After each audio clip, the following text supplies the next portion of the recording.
November, we have the Big Turkey Community Dinner. Next slide, we have, oh, do I see this man, Deacon John? Oh, pray for him. You know, he is he's in quite a very big challenge right now to cover a 2-year course in 4 months. So he's praying and he is studying day and night. So really keep him in prayer. Everybody just wave to Deacon John. Give him a little wave off, and we'll be holding you up, sir, in these next months. God will really honor you and just give you a great ability in that. Isn't that? It looks like he's just reading in bed, sleeping. He doesn't care. He's just getting the knowledge all the time. So, in Jesus' name, we pray for you, Deacon John, very much. Okay, let's take out our Bibles then. Let's look at John 13, verses 1 through 4. And then we'll read our themes. A little longer than normal this week, but it's very easy, it's very concise. We'll get through it here in a minute. 4 verses in John 13. If you'd like to, read them with me out loud at this time. It was just before the Passover festival. Jesus knew that the hour had come for him to leave this world and go to the Father. Having loved his own who were in the world, he loved them to the end. The evening meal was in progress, and the devil had already prompted Judas, the son of Simon Iscariot, to betray Jesus. Jesus knew that the Father had put all things under his power, and that he had come from God and was returning to God. So he got up from the meal, took off his outer clothing, and wrapped a towel around his feet. And from there he began to do this amazing, shocking, awesome thing of washing the dirty feet of men. We'll carry on in the next week as these verses continue down. Our theme is really the whole next 5 chapters. We just got through the book of signs, chapters 1 through 12 in the book of John. It's 7 signs, 7 sayings, amazing first 12 chapters of the book of John. Now we go into the next 5 chapters. Here we are, chapter 13. We go through to the end of 17. It's about 5 chapters. And this is where the upper rooms, where Jesus gets with his disciples and teaches us really many things that we just couldn't do without the rest of 2,000 years of church history. So I think you'll enjoy tremendously these next 5 chapters in the next weeks and months that we go. So this tells us here, if you'd like to follow with me or just follow as I read, Jesus in John 13 begins what is commonly called the farewell discourse. It's the 5 chapters, 13, 14, 15, 16, 17. It's a literary form, actually, that is common in the Bible, where such examples of Jacob, I'll leave the chapters on there if you'd like to scribble them down and just take a note of this. Jacob did the same thing as he was getting ready to die. Moses did it there in Deuteronomy 33, an amazing chapter in the Bible. Joshua did it. Samuel did it before he died, and he had ordained and anointed David. And then David did it, First Chronicles. So, like the Old Testament heroes that we just looked at above in that paragraph, Jesus will speak of his impending death to offer comfort. And that's what these next 5 chapters are, and to assuage us of certain grief that we're going to have when we see Jesus being crucified at the last 2 chapters, where he is crucified in a mock trial, also suffering to come. Isn't that amazing? The Bible's so clearly presented, much better than, somebody said, oh, the Bible's just a bunch of fairy tales. It's just put together by a bunch of different people, and they don't even know. No. Did you study the Bible? The Bible is an incredible piece of literature. And take it very wisely and very carefully. Some of the most intellectual and smartest men and women for 2,000 years have studied the tones of these chapters. Linda, would you mind standing and leading us in a prayer as we get started? The Holy Spirit, little spark has said, Linda, it's my choice to have a prayer, a sermon prayer. So let's honor God and listen to her as she prays. Father, I thank you for bringing us all here safely today. I pray, Lord, that those of our family who are not able to be with us are safe in whatever they're doing. Lord, I ask that you open our ears to the words that are spoken to us today. That you use Pastor Scott as a vessel for your words, Father. Speak through him and speak to our hearts. Let our ears be open, our hearts be ready, let our minds be willing to accept the words that are coming to us today. Father, I pray this in your Son, Jesus' name. Thank you, Linda. And she prompted me as we get ready to look at our first takeaway point slide to remember that Tuesday night we have our continuation of our Revelation Bible study.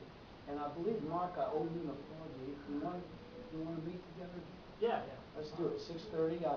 I owe him an apology. I promised I'd be there at 6:30 2 weeks ago, and I left him hanging. So I want to make a public apology on that.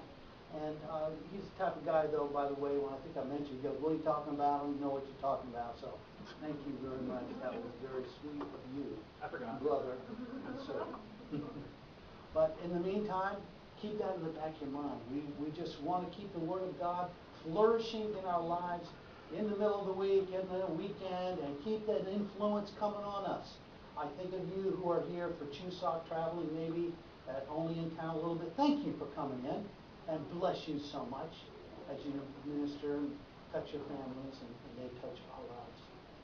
So these 3 points we want to look at then, here they are. Jesus' love for those who don't deserve it. In just 4 verses, we're going to see that in just a minute. We just read it.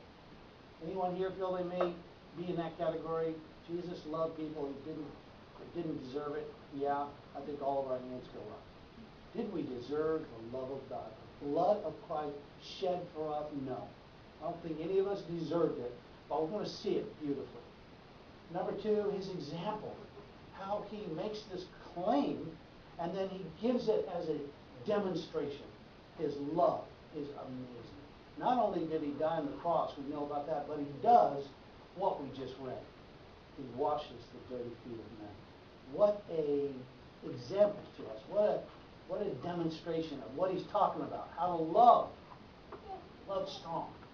And then, of course, our need is to always have Jesus cleanse us. And that's the cleansing of our feet, but then the cleansing of our body, of our being, our souls. Very big teaching here. Put them in here on the inside of your bulletin. These 3 points. If you want to keep it, bring your bulletin home and just keep it during the week and say, yeah, I want that, Lord. I want to own this in Jesus' name. Okay. So here we have verse 1 that we just read. It's part 1. Notice verse 1. Actually, did you notice that it has 3 parts? So just like the Bible, it's very, very beautiful. Notice every word. No word is in there by accident or by mistake. It says that Jesus knew that the hour had come for him to leave this world, and he's getting ready to go to the Father. In other words, the blessed Father is just before that the Passover festival. And John's mention of the Passover draws attention to the fact that Jesus himself is the Passover lamb. So we see the Passover, and thank you, the Passover festival, and then the Passover lamb in red.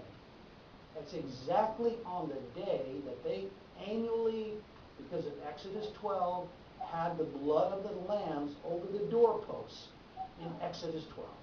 They had 10 plagues, and then they escaped from Egypt, and as they were leaving, the angel of death would not go in their house if they had the blood over the doorposts. That annual celebration happened every single year on the same day. And Jesus is about to be crucified as the Passover lamb on the exact day. So this is amazing. Our part 2 of the verse, as I just was going into, Jesus knew that the hour had come for him to leave the world. So, in other words, just as the Jews put the blood of the Passover lamb on the doorposts and the frame to protect them from the angel of death, Christ's blood also is applied to our hearts by faith, protecting us from the wrath of God. And the mention that Jesus knew that his hour had come reminds us that God ordained the cross. This was not, once again, an accident. While the sinful men who crucified Jesus were responsible for their awful deed, what do we know?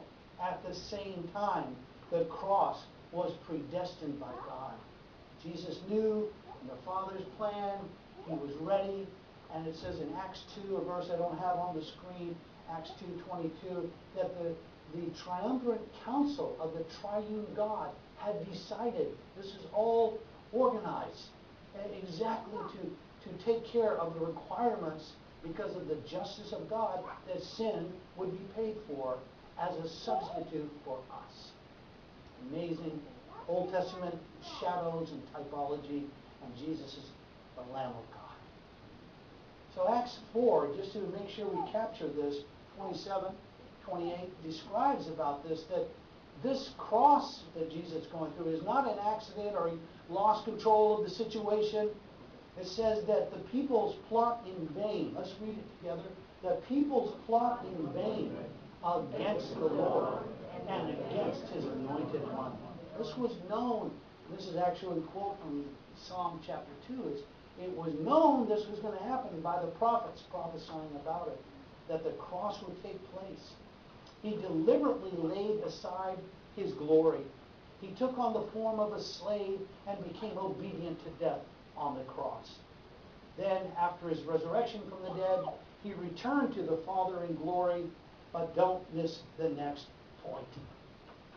Unless Jesus is your Passover lamb, unless he's my Passover lamb, and his blood is applied to us in our hearts by faith, then you and I and all of us are under a curse of death, which means, let's make sure we mark this down in the definition of the language, without his blood and the sacrifice, there is eternal separation from God. I need the blood of the Passover lamb in my life. I need to receive it, accept it, believe it by faith. Amazing. Oh, just to have that blood over the doorposts of my mind. And the angel of death, Satan, won't come in there and cause death or problems. And can't come in. Make a little imaginary application of the blood, where it's just like putting blood over the doorposts and put it with the lamb's blood in the ancient times and put it over. And the Jews are thinking, Moses said it, the angel of death is going to come, and without the blood on the doorpost, my baby will die. Death will come in. And put that imaginary, so to speak, blood of Christ over our mind. Talk about the blood on my mind. You start getting some kind of strange projections that you're going to fail, or that you're a sinner, that you've lost connection with God. Oh no, the blood of Christ is there. It's angels inside my house, in my mind. With God's word, I'm fine. I'm a believer in Jesus Christ through his blood. So precious. So in verse 1 of John 13, once again, we notice that John emphasizes that the disciples, did we notice this, are in the world. Jesus was about to depart from this world, but his disciples, he said, we're going to still be in it. Jesus doesn't ask the Father to take these men out of the world. This is where he has sent them. But they are to be distinct from the world, but walking in this world. And it means we might get our feet dirty. And that's why we need cleansing. So I might ask the question this afternoon. Why does Jesus not ask the Father to take the disciples out of the world with him? And the answer is, and this is where he has sent them, once again, the question, wouldn't you want to be taken out of the world if you were one of the disciples and you knew Jesus was leaving? But it says Jesus loved them.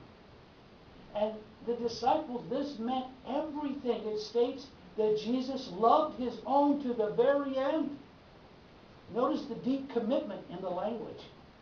The disciples knew that they could handle anything because Jesus' love was so trustworthy and so secure to them, no matter what they faced.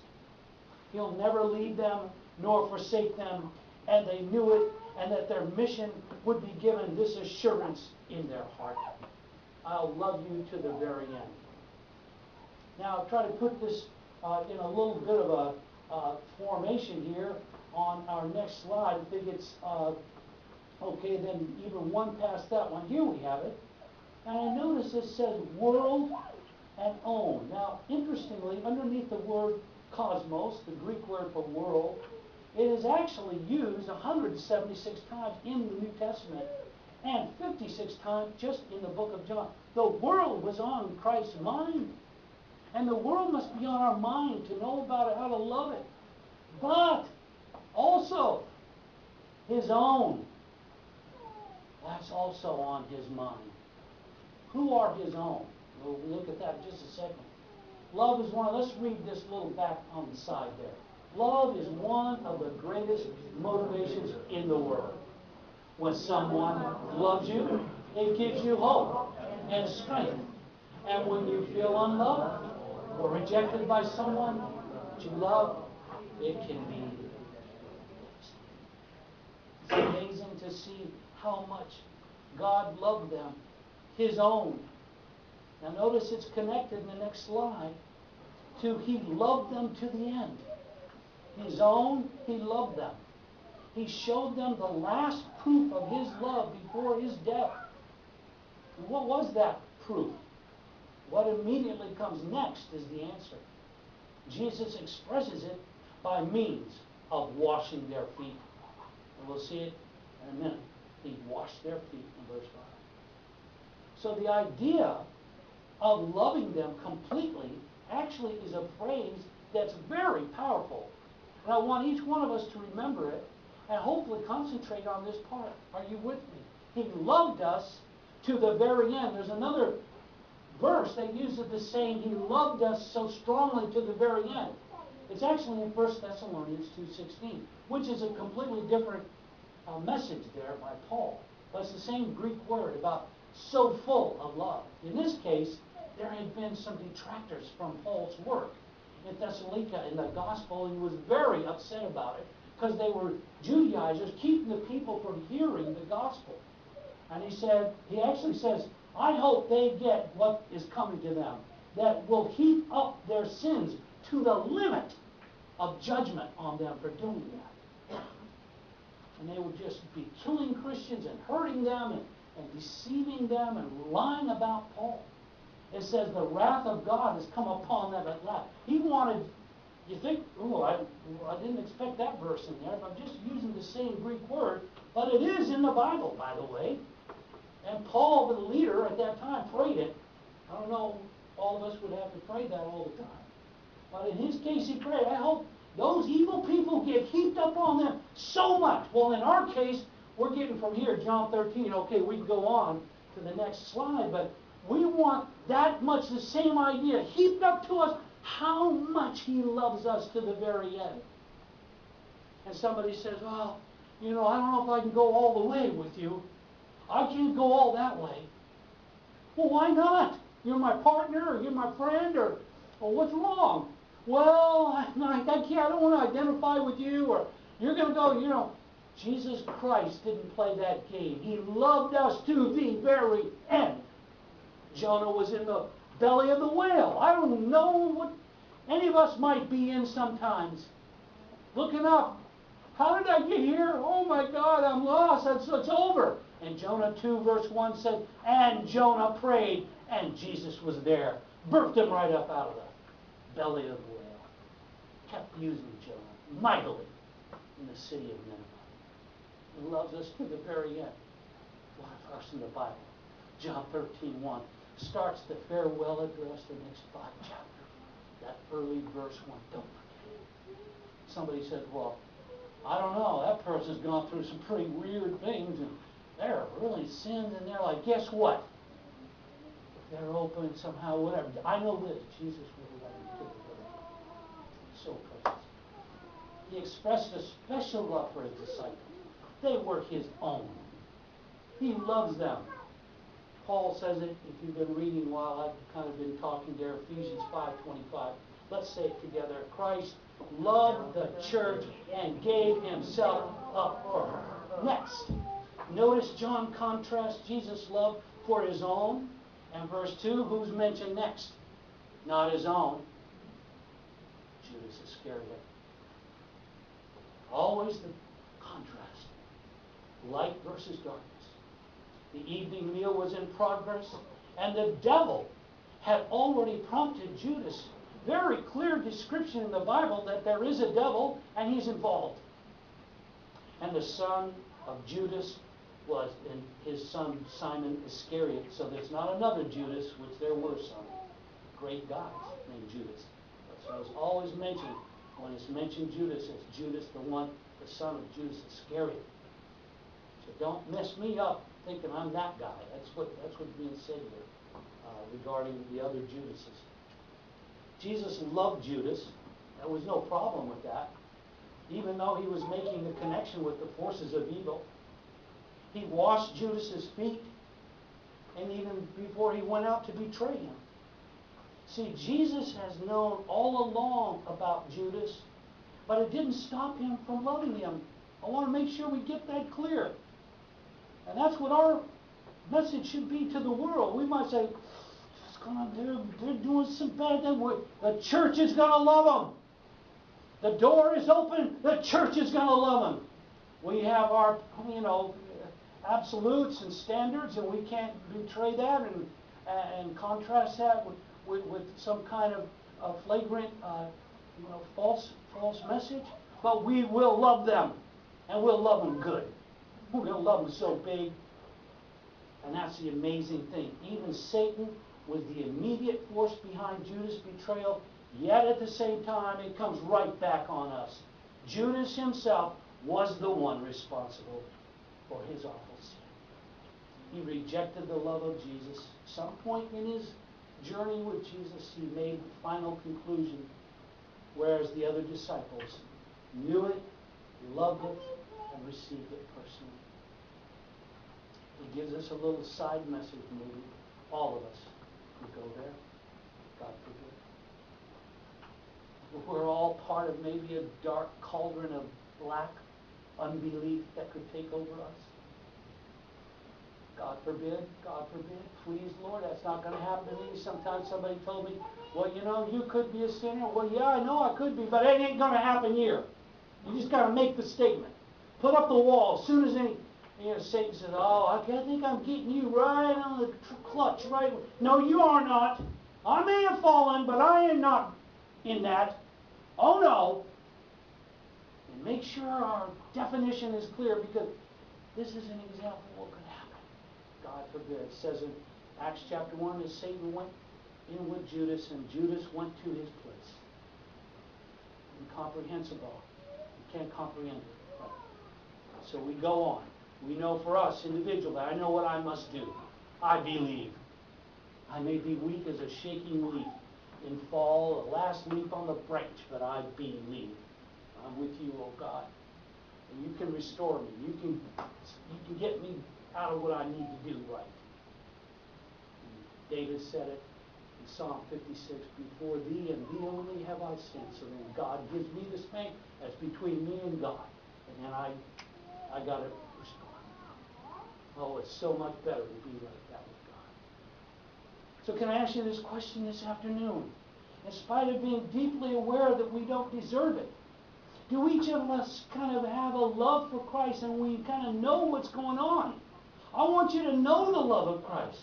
Does his love humble us before the cross? Does his love cause us to hate sin? Does his love motivate us to serve others? And do we just want to get into this more and more by faith? If you've never experienced the love of Christ, oh, please respond to his love right now. Jesus Christ. Call on Christ in Jesus' name. Make it so secure once and for all. I am a redeemed sinner with Christ. Amen. So John doesn't just tell us about Jesus' love. He also shows it in a dramatic, shocking, wonderful way. Sometimes actions speak louder than words. Yes, I wrote the little word, yes, almost always. Give me some words. Thank you. Give me some actions. Really, thank you. That's when I know what's going on. Jesus' actions here show us both how he loved us when we were unworthy of that love, and how we can take that love to others who were also unworthy. So these next two verse 3 and 4 paint the picture like this. Let's read it together. Jesus knew that the Father had put all things under his power and that he had come from God and was returning to God.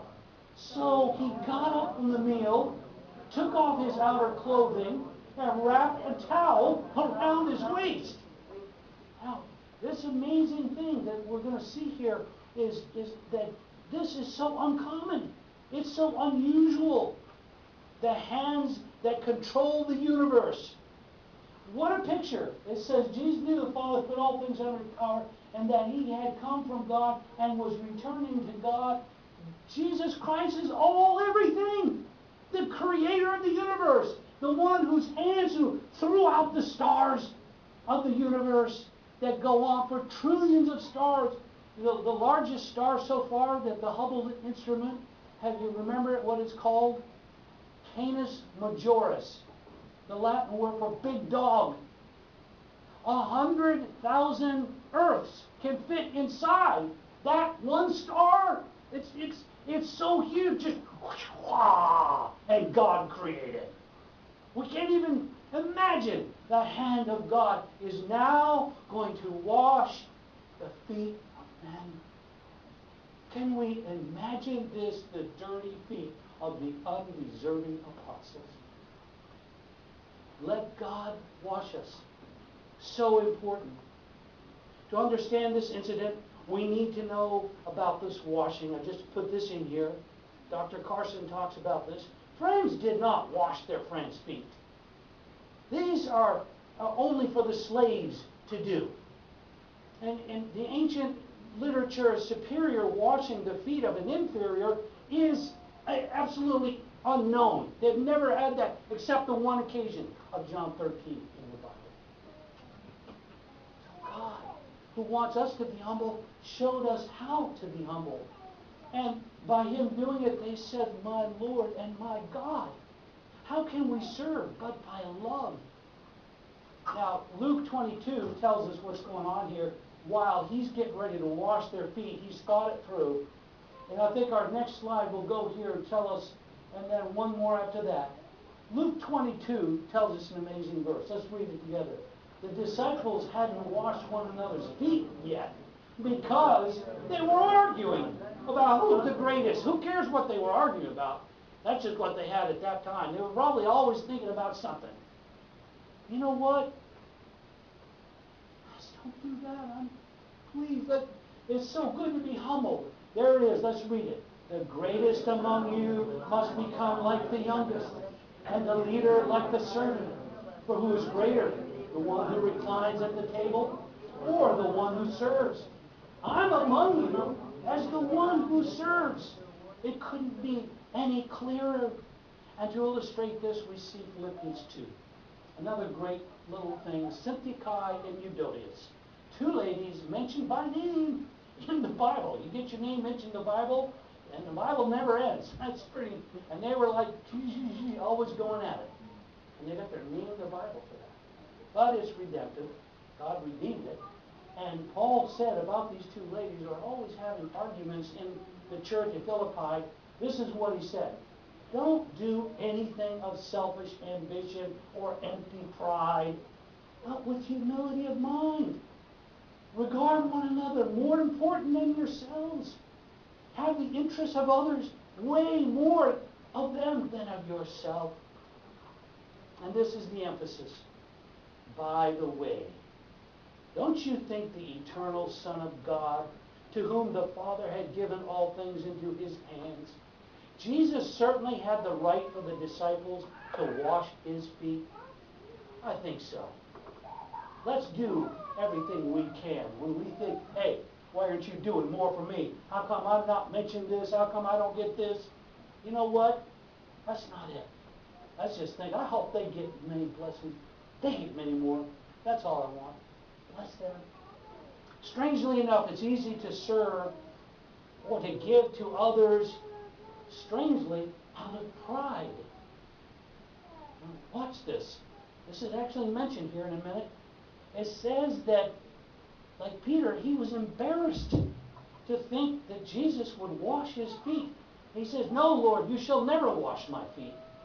But it pierced Peter's pride much more. to have Jesus wash his feet? Jesus explained that if he didn't wash Peter's feet, then he would have no part with him. You got to be washed. Don't we all just come to that conclusion?